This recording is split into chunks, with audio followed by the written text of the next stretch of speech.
November 1565. In the quiet French town of Vervins, a teenage girl named Nicole Aubry began to suffer from a terrifying and unexplained affliction.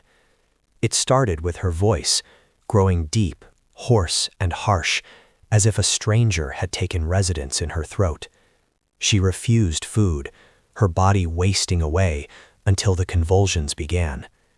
The seizures were so violent that it took 12, sometimes 15 grown men just to restrain her writhing body. To the people of the 16th century, there was only one explanation. Nicole Aubry was possessed. Exorcisms failed. The entity inside her claimed to be Beelzebub, the prince of the Huguenots. In an era of bloody religious conflict, a private tragedy suddenly became a political weapon. Nicole was moved to the city of Laon. Her suffering became a spectacle. Every day, inside the massive cathedral of Notre Dame, the demon spoke through her, delivering sermons of hate against those it called enemies of God. Beelzebub accused local Protestants of blasphemy, stealing the sacred wafer and burning it. These words, echoing through the cathedral, fed the fires of religious hatred across France. Then came the final ritual. Witnesses claimed the demon departed in a violent explosion of fog and thunder. A thick mist rose so high it wrapped itself around the cathedral's towers. The miracle of Laon was declared. But what became of Nicole? History falls silent. She vanished into the shadow of her own legend, leaving behind a nation ignited by the flames of fanaticism. Was Nicole Aubry truly possessed, or was she a victim of mass hysteria and a deeply divided age? The answer lies buried in the dark halls of history.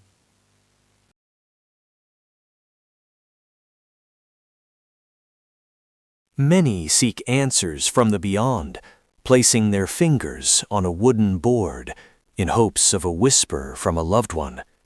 But in 2009, Darren Evans got much more than he bargained for. As Evans later shared on a ghost forum, the planchette began to jerk violently. It didn't spell names or secrets. It moved between two letters, over and over. Z-O-Z-O-Z-O. The entity spoke of paradise, a chilling lie, before spelling its true intent, H-E-L-L. Moments later, Evan's world shattered when he found his infant daughter drowning in an overflowing tub. Evans escaped tragedy that day, but when he took his story online, the silence was broken. Hundreds of others came forward. Different houses, different cities, but the same name, Zozo. Is this a modern myth or something far older? Some link Zozo to Pazuzu, the Mesopotamian king of demons, a ruler of the wind, whose very image was meant to ward off evil, or summon it. The name echoes through time. In 1816, during a French exorcism, a young girl was said to be possessed by a trio of spirits, their names, Mimi, Capulet, and Zozo. Whether Zozo is a real entity or a manifestation of our collective fear remains a debate. But the next time you place your fingers on the board, be careful what name you invite in.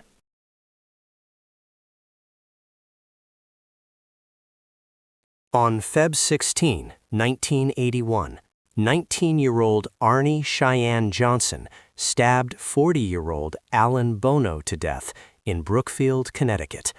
But though Johnson's guilt seemed undeniable, his defenders offered a surprising explanation for his actions. They said that the murder was caused by demonic possession. The courts have dealt with the existence of God, Johnson's attorney, Martin Minella, said, according to the New York Times. Now they're going to have to deal with the existence of the devil. Indeed, Johnson's defense team insisted that he'd been possessed by the same demon that had reportedly possessed his girlfriend's younger brother. The 12-year-old had allegedly had visions of an old man with burnt skin, suffered from severe convulsions, and kicked, bitten, and cursed at his family. Bettman Getty Images. Arne Cheyenne Johnson was found guilty of first-degree manslaughter and served 5 years in prison. While trying to help his girlfriend's family with the younger brother, Johnson had allegedly spoken straight to the demon. Multiple times, the family insisted, he had told the purported demon, "Come into me, leave the little lad alone." That appeal, they said, had caused Johnson's demonic possession. But though a subsequent investigation found that Johnson's girlfriend's family had sought help from priests and even from paranormal investigators Ed and Lorraine Warren for their son, local police insisted that there was nothing supernatural about Bono's murder. It was not an unusual crime, Police Chief John Anderson told the Washington Post. Somebody got angry, an argument resulted. A jury seemed to agree. After deliberating for 3 days, they found Arne Cheyenne Johnson guilty of first-degree manslaughter. He was later sentenced to 10 to 20 years in prison, though he served 5. His story, though, has lived on. 40 years after Johnson stabbed Bono to death, the 2021 film, The Conjuring, The Devil Made Me Do It, dramatized this possible case of demonic possession. Arne Cheyenne Johnson's case of demonic possession wasn't the first to attract the attention of Ed and Lorraine Warren. The paranormal investigators also allegedly investigated the demonic possession of Annabelle the doll. As the story goes, largely told by the Warrens themselves and uncorroborated by others, the Annabelle doll first surfaced in 1970 when it was gifted to a young nurse named Donna, sometimes referred to as Deirdre. Donna brought the doll home, where it allegedly began to exhibit odd behavior. Not only did Donna and her roommate Angie begin to suspect that the doll could move itself around their apartment, but they also found eerie notes on parchment paper that said, "Help me." After the doll appeared to attack Angie's boyfriend, the girls called in a medium, then a priest, who alerted Ed and Lorraine Warren to the possible case of demonic possession. According to the Warrens, the Annabelle doll was possessed by a demon, and the demon was looking to move to a human host. This spirit manipulated the doll and created the illusion of it being alive in order to get recognition, they explained. Truly, the spirit was not looking to stay attached to the doll, it was looking to possess a human host. After ordering an exorcism of Donna and Angie's apartment, the Warrens took possession of the doll. They moved it to a specially made glass and wood case, which they inscribed with the Lord's Prayer and St. Michael's Prayer. Despite this precaution, Annabelle was still able to allegedly cause injury to anyone who laughed at her or who mocked her. Though Ed and Lorraine Warren have since died, Ed in 2006 and Lorraine in 2019, the doll has remained in their Monroe, Connecticut museum. However, for better or for worse, the doll will be displayed at Warren's Seekers of the Supernatural Paracon at the Mohegan Sun Casino in Connecticut in 2022.